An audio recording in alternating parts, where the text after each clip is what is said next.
Esse é o Ancapsu e nós vamos falar agora sobre a torcida da imprensa brasileira pelo Irã. Cara, é um absurdo que numa guerra que tem claramente um lado correto, que é o lado de Israel, e um lado errado, que é o lado do Irã, a imprensa brasileira decidiu torcer pelo Irã. É uma torcida aberta. Quem chamou atenção para isso foi o Ricardo Feltrin. Vocês conhecem o canal do Ricardo Feltrin, eu sempre falo dele aqui. Recomendo que vocês se inscrevam lá no canal do Ricardo Feltrin, é muito bacana, é um cara que entende muito dessa área de comunicação e coisa e tal. E ele está apontando essa inconsistência absurda da imprensa brasileira está abertamente torcendo pelo Irã. Por que será que é isso, cara? Será que os jornalistas brasileiros são todos de extrema esquerda e, portanto, apoiam esses regimes ditatoriais? Que não faz sentido também a esquerda apoiar esses regimes ditatoriais, né? Afinal, a esquerda é favorável aos gays, às mulheres e coisa e tal, e lá no Irã é todo mundo reprimido pra caramba. Por que esse pessoal apoia lá? Mas mais do que isso, será que os jornalistas brasileiros não percebem o absurdo que é o regime do Irã? Aqui no Brasil, eles criticam a religião, não porque o pessoal religioso é perigoso, não sei o que lá, e eles torcem para um regime teocrático, né? O Irã é um regime teocrático. Vamos entender esse caso aqui, porque eu acho que dá para a gente ver dois problemas sérios aqui. O primeiro problema é essa tara esquerdista com o palestino, que é a derivada absurdamente, claramente de antissemitismo, puro, não tem outra alternativa. E, além disso, aqui no Brasil você tem o fenômeno do anti-americanismo. Vamos falar sobre esse assunto. Essa notícia foi sugerida por Chuchu Eu Te Amo e várias outras pessoas. Obrigado aí ao pessoal que sugeriu notícias lá no nosso site, no visãolibertaria.com. E obrigado a você que está assistindo o nosso vídeo. Se você gosta do nosso conteúdo, por favor, deixe o seu like e se inscreva aqui no canal, né? E lembrando que eu estou acompanhando essa guerra do Irã com Israel, né? Eu tenho feito vídeos diários sobre isso, eu acompanho tanto o caso da Ucrânia com a Rússia, quanto Israel com o Irã, que na verdade é a mesma guerra, tá? A Rússia é aliada do Irã, né? Já está se formando um eixo do mal aqui no mundo, que tem a Rússia, o Irã e a Coreia do Norte por enquanto. Existe o risco da China entrar nesse eixo do mal também, existe o risco do Brasil entrar nesse eixo do mal também. Mas, por enquanto, o eixo do mal é Irã, Rússia e Coreia do Norte. E se você quiser acompanhar isso aqui, está lá no meu canal Mundo em Revolução. Eu vou deixar o link dos últimos vídeos aqui de Israel e da Ucrânia sobre essa situação da guerra. Todos os dias tem vídeo lá com as novidades, o que está acontecendo, quem avançou, quem não avançou, o que aconteceu. Recomendo que vocês acompanhem por lá, porque, vai por mim, não tem nada mais importante no mundo neste momento do que essa guerra, tá? Ah, mas o Bolsonaro está sendo acusado pelo Alexandre de Moraes. Isso é importante? É lógico que é importante. Ah, o STF está fazendo censura. É importante? É importante pra caramba. Nada é mais importante do que essas guerras que estão acontecendo. Isso vai definir o nosso mundo nos próximos 200 anos. Não vai ser esse caso. O Alexandre de Moraes está claramente errado. O STF está claramente errado na censura. Isso vai ser resolvido. Essa guerra é algo que pode mudar o mundo, né? Mas então, se você quiser acompanhar essa guerra, vai lá no canal Mundo em Revolução. Agora, a grande dúvida é, por que a imprensa brasileira é tão amiga de ditadores terroristas como o pessoal do Irã, né? Esse é o caso. Aqui, ó. Irã abateu 10 caças, bombardeou base de suprimentos e barrou destroyer britânico. Eles estão falando isso daqui abertamente, de tudo que foi dito lá pelo Irã. O que o Irã fala para eles é verdade, né? Aqui, ó. Por outro lado, Israel diz ter destruído caças do Irã em aeroporto em Teherã. Qual que é o problema dessa história aqui? O Israel ter destruído caças do Irã em aeroporto de Teherã, isso é documentado. Israel ter destruído caças do Irã é documentado. Tá aqui, ó. Olha a imagem aqui de infravermelho de Israel destruindo os caças do Irã no aeroporto. Tem amplas evidências disso daqui. Ah, foi a mídia israelense que falou? Foi, mas tem evidências, é óbvio que é isso. Ao passo que esse negócio que o Irã abateu 10 caças e coisa e tal, se você olhar aqui, ó, isso aqui é a foto que o pessoal coloca como prova da coisa. Olha só, cara, isso aqui não tem como um jato ser desse tamanho. Olha o tamanho das pessoas aqui. Essa daqui é uma outra foto que eles colocam também, que é uma outra foto absurda. Se você reparar aqui, o formato da asa em relação ao cockpit está totalmente errado. Não faz sentido. Isso aqui foi gerado por inteligência artificial claramente, né? Mais do que isso, o fato do motor estar girando. Meu amigo, o motor a jato não funciona assim, cara. Se não tem o ar entrando na frente da turbina, a turbina desliga. Ela não tem como ficar girando ou com calor dessa forma que está aqui. Então, ou seja, essa foto aqui é claramente inteligência artificial, tal como essa daqui, que é claramente inteligência artificial. o Irã não mostra nada e de fato não derrubou nenhum jato. Aí a dúvida que fica é essa: por que que a imprensa brasileira está torcendo pelo Irã? Qual que é a lógica disso daqui, né? Aqui, olha só outro caso aqui. Guerra entre Israel e Irã é uma das mais inúteis do mundo, avalia um professor. Aí o pessoal chama o pessoal esquerdista, né? Porque essa é a referência deles, né? Aqui, ó, segundo esse professor aqui, ó, é uma das guerras mais inúteis do mundo. Ela não visa ocupação territorial, porque ambos os países têm uma distância muito grande. Verdade, não tem ocupação territorial. Visa queda de regime. Não, não, não. Ela visa impedir que o Irã tenha bombas nucleares. Essa é a preocupação de Israel. Visa queda de regime. Seria ótimo se mudasse o regime dos ayatolás, né? Para pensar. É um regime teocrático, é um regime que oprime as mulheres, é um regime que oprime homossexuais. Homossexualismo no Irã é crime, tá? É pena, e as penas são duríssimas para homossexuais lá no Irã, né? Uma vez que Israel alega que o Irã é um regime autoritário. Israel alega que o Irã é um regime autoritário? Peraí, qualquer pessoa vê. Vocês não acompanharam o caso da Mahsa Amini? A gente falou sobre isso aqui no canal. A Mahsa Amini era uma estudante de 19 anos, que é curda, nem é muçulmana, e foi pega pela polícia de costumes do Irã usando o véu errado. Ela botou o véu na cabeça e botou errado. Não é que ela não estava usando o véu, não. Ela usou o véu errado. E daí ela apanhou da polícia e acabou morrendo. Foi para o hospital, ficou internada uns dias e acabou morrendo no hospital em função de espancamento que foi feito, porque ela estava... E peraí, você fala, não, que Israel alega que o Irã é um regime autoritário que precisa ser derrubado. Uai, que negócio é esse? É evidentemente que é um regime autoritário absurdo, né? Sabemos que quando há um ataque externo, a população se une em torno do governo e não contra ele. Eu não sei não, tá? O Irã tem muita gente torcendo contra o regime dos ayatolás lá, até porque a quantidade de pessoas que é muçulmana lá no Irã é bem menor do que as estatísticas sugerem. Você sabe que no Irã, em países muçulmanos, a apostasia é crime, né? A apostasia é quando você deixa de acreditar na religião, você vira ateu. Isso é crime no Irã, né? Você pode até passar de muçulmano para cristão, para zoroastrianista, pode mudar até de religião, mas se você ficar ateu, é apostasia, isso é crime de morte lá no Irã, né? Então, muitas pessoas lá se dizem muçulmanos apenas para não dizer que são ateus. E está cada vez diminuindo o número de muçulmanos lá no Irã, justamente porque ninguém leva a sério isso, né? E você não pode dizer o contrário, não pode dizer que você tem outra religião. Então sim, tem uma população grande no Irã que é contra o governo do Irã. Agora, no final das contas, o fato de ser mudar regime ou não, isso é secundário. Isso que ele está falando aqui é secundário. O que o Israel não quer é o Irã com bomba atômica, e que realmente seria um risco enorme para todos os países da região. A escalada em relações às estações petrolíferas é outra coisa perigosa.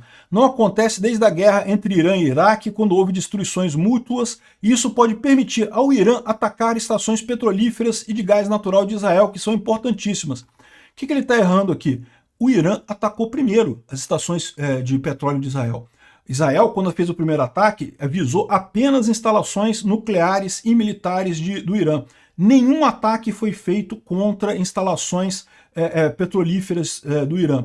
Aí o Irã foi e atacou a refinaria de Haifa, que é a principal refinaria de Israel. Aí, em seguida, Israel começou a atacar essas refinarias do Irã. Aí o cara coloca aqui, não, porque é um absurdo Israel está atacando isso. Peraí, Israel foi vítima primeiro, né? Se houver uma escalada nesse sentido, pode haver um envolvimento mundial e o preço do petróleo subir sem controle. É verdade, o preço do petróleo pode subir sem controle, isso é um fato, né? Aí tem outro cara que reclama, mas aí, o que você chama atenção nessa história toda aqui é que eles só chamam gente a favor do Irã. É impressionante, o pessoal criticando Israel e coisa e tal. O que acontece nesse caso, né? Bom, eu não sei, tá? Sinceramente não sei por que esse pessoal torce para o Irã. Não faz sentido nenhum na minha cabeça. Aliás, o Feltrin também explica muito bem aqui aquela história de por que como que Israel invadiu os palestinos, não sei o que é uma farsa, né? Não é isso que aconteceu, né? O Império Otomano que existia nessa região toda aqui, ele caiu na Primeira Guerra Mundial. Deixou de existir, simplesmente desmanchou no ar. A Inglaterra e a França ocuparam essa área toda aqui. Então, essa área toda aqui era controlada por Inglaterra e por França. E aí o que aconteceu? Quando terminou a Primeira Guerra Mundial, Israel já sinalizou a vontade de devolver esses territórios para o povo da região. Mas no final da Primeira Guerra Mundial ainda não sabia como fazer isso. Quando teve a Segunda Guerra Mundial e a perseguição aos judeus e coisa e tal, no final das contas a ONU recomendou que Israel fizesse a separação dessa área aqui, reservando uma área para os judeus e uma área para os árabes. Como tinha mais árabes que judeus, Israel fez a seguinte partição aqui, está aqui o mapa que fez aqui. Olha só, a Jordânia, essa área aqui era a área chamado Mandato Britânico, né? Era a Jordânia e Israel.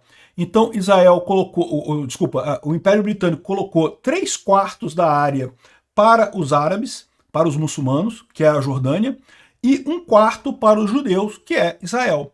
Né, ficou o Líbano para os cristãos. O Líbano, vocês sabem, é cristão, ainda remanescente da época das cruzadas, que os cristãos ocuparam aquela área por muito tempo e coisa e tal, tem muitos cristãos nessa área, e o resto todo aqui é muçulmano, como já é há algum tempo. Né?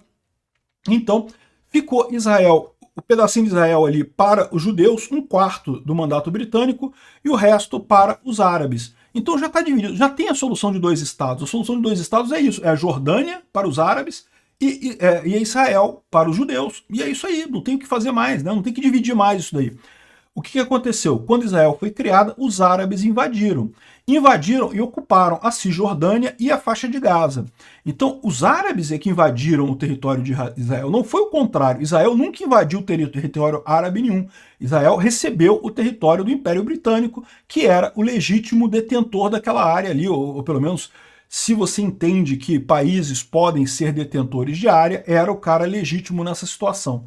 Então, essa foi o caso aqui, né? Então, por que jornalistas brasileiros são a favor do Irã, né? E eu sinceramente não sei. Não sei te dizer por quê. Não entra na minha cabeça.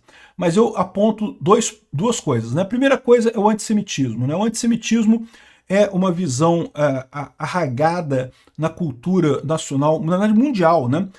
Sempre existiu isso, tanto que foi usado pelo Hitler na Segunda Guerra Mundial, mas isso já era mais antigo do que ele. Esse preconceito com os judeus deriva do fato de que as sociedades judias elas são muito unidas e acabam muito um ajudando o outro e coisa e tal, então acabam levando a culpa, né? Quando os judeus chegam num lugar, eles tendem a se reunir muito entre eles e são meio isolados do resto da população local. Então tendem a atrair esse tipo de preconceito. Isso já existe desde 1500, lá vai Pedrinha. E é um absurdo, evidentemente, é uma coisa errada, mas principalmente com o advento do nazismo, o pessoal começou com essa ideia de que os judeus têm uma grande organização que controla o mundo, que não sei o que lá, que eles são responsáveis pela pobreza das pessoas, porque eles ganham dinheiro, não sei o que lá. O que é um absurdo completo, não tem lógica nenhuma. Tem judeus muito ricos? Tem judeus riquíssimos, é verdade. Mas tem judeu pobre também, meu amigo, não tem esse negócio não. Eles são gente, como qualquer pessoa, né? Tem judeus ruins? Tem judeus ruins, tem, como qualquer pessoa, tem católicos ruins e muçulmanos ruins, tem também. A questão toda é que criou-se esse ódio contra judeus, e isso a esquerda adora. Por quê? Porque é uma coisa fácil. A esquerda adora coisas fáceis de mobilizar pessoas. Por isso que a esquerda é tão pró-Palestina. O grande objetivo da esquerda é angariar poder. E como ela vê que é fácil você iludir as pessoas dizendo que judeu é ruim, o pessoal vai por esse caminho e daí consegue angariar apoio, consegue angariar doações e coisa e tal. É uma estratégia canalha, uma estratégia muito ruim, né? Então, de parte, é justamente por conta disso. Existe muita infiltração esquerdista nas redações brasileiras, e daí esse ódio a Israel, esse antissemitismo aberto e essa preferência pelo Irã. Mas não é só isso. Você tem também o fator do anti-americanismo no Brasil, né? No Brasil, infelizmente, a gente tem essa praga, né? O brasileiro olha para o nosso país e fala, caramba, a gente tem a mesma idade dos Estados Unidos. Os Estados Unidos foram criados mais ou menos na mesma época do que o Brasil. Lá só tinha mato e índio, aqui só tinha mato e índio.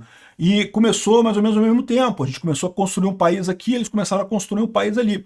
Até 1800 e alguma coisinha, era basicamente do mesmo tamanho. A economia dos Estados Unidos, a economia do Brasil era mais ou menos a mesma coisa, não tinha assim grandes diferenças em termos de economia.